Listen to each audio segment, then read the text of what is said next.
Og så er der mødedesign, altså evnen til at i hele taget at bygge et møde op. Hvordan er det, du beskriver en begyndelse og en slutning på et møde?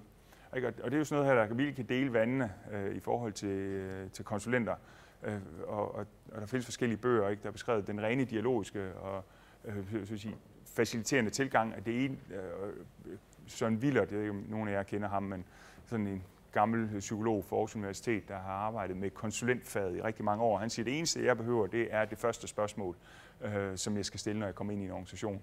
Fordi alt, hvad der kommer til at ske derfra, det er et spørgsmål om, hvilken respons der er på det spørgsmål. Så jeg planlægger første spørgsmål, og så er vi i gang. Og så kører. Men det tænker jeg bare sådan, det kan du sgu ikke lave et 3-årigt projekt på, det her.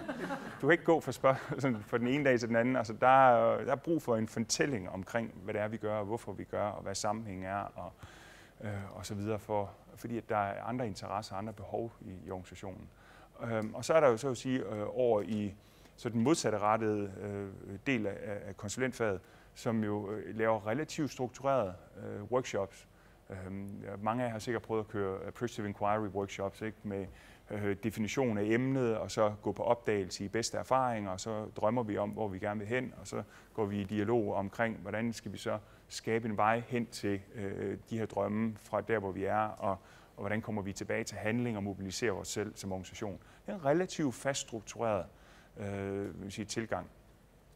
Lige de senere år, der har jeg sådan en U-teori-workshop, som jo også er sådan en meget fast skabelon til, hvordan man skal arbejde som konsulent, og en meget styret proces. Og hvis man er dygtig som konsulent, så kan man næsten regne ud på forhånd, hvilke typer af erkendelser folk de kommer med undervejs i den her. Så kan man så diskutere, om det er hjertets renhed, der taler, eller det er